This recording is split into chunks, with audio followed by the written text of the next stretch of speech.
couple engagement looks like. All right, so let's look. This is an example of, are you familiar with the concept of rupture and repair? Mm-hmm. You talked about this in EFT. Is that a thing?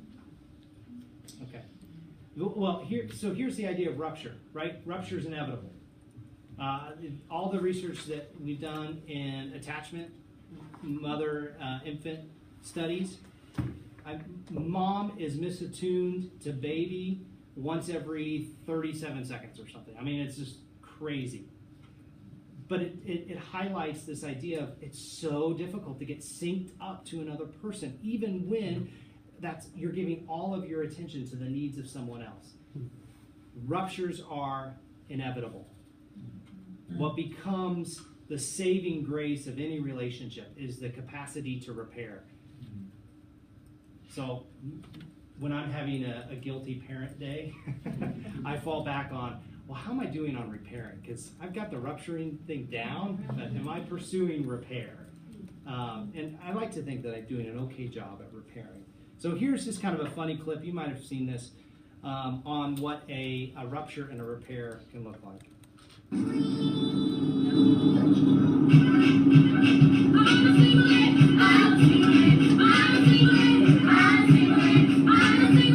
Sorry, you're not a single lady, buddy. Oh, yeah you are. Yeah you are. You're a single lady. Oh! Sorry. I'm just kidding. Buddy, I'm sorry. I'm so sorry. You're a single lady, okay? Okay? Here we go. If you like it, you do better read on it. Sorry. Did that hurt your feelings? You can be a single lady if you want, okay?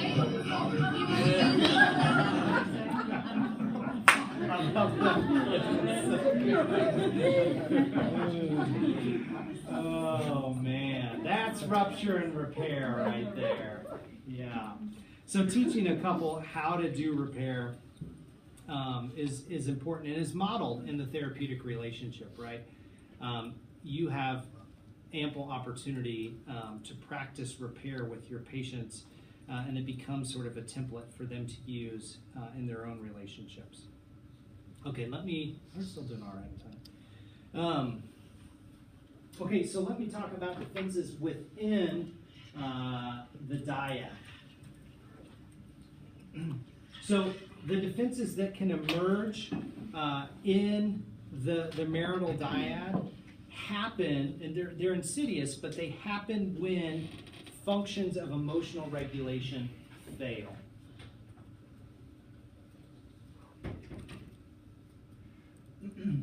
Are you with me? With what that entails and what that might look like? All right. So oftentimes your role as the couples therapist will be educational, helping them identify where those defensives have emerged and the precipitating factors surrounding them. So when pursuing intimacy, the relational sequences that fall around that pursuit, all the different types of strategies that you have used in order to create a sense of closeness with another person, right? We all have our particular strategies on how to do that. When we are pursuing that in a committed, long-term relationship, this is, by the way, this is one of the reasons why a lot of conflicts don't show up until later in the marriage.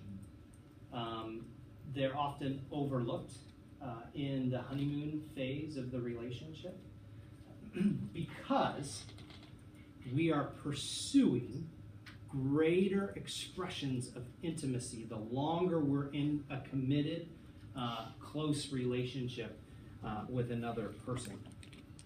And so when we're pursuing that level of intimacy, it can precipitate our own deficits in self-functioning and relationality. So think about, have any of you started to see a couple? Yeah? Okay. Do you have an example you want to share? Oh. You raised your hand very Oh, enthusiastically. Yeah. That you might be able to see an example of this? Well, they're a couple that's been married for like 30 years, but he is, I don't even know how to explain, he is very domineering. Okay. Like to the point that he was the only one that's, for the most part, that spoke. Uh-huh. And he's also, a lot of his relational breaks he associates to being biblical. Mm. So the fact that he's domineering and controlling and has cut off their children is biblical.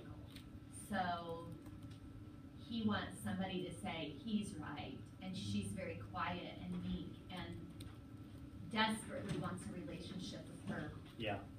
children. Yeah. Well, there's a lot of directions that we could take that example, but I'm curious to know. So, what does that create in you as you're sitting with a couple?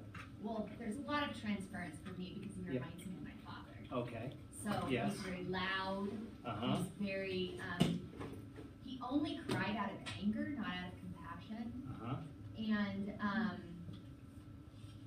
yeah, so I will say that I really didn't even know what to say. I was very quiet, probably less interactive than I should have been, Uh-huh. because it was like sitting there being lectured by my dad. Mm. And so, yeah, and I feel this compassion for his children in that they're establishing boundaries and he doesn't want to be involved with boundaries. Okay. So, how did you interact with Dad? I looked him in the eye and I spoke with him and I was polite and I tried to engage him in, because I'm emotion focused. So Uh-huh. talking about the sadness he must feel, but he didn't acknowledge that. When he had tears in his eyes, I acknowledged the tears and said that. Okay. I was asking how you responded to your father growing up. Oh, I did. You hid. Yeah. Yeah. So what does that now mean? And you kind of hid in that I would first love session. to give this client to someone else.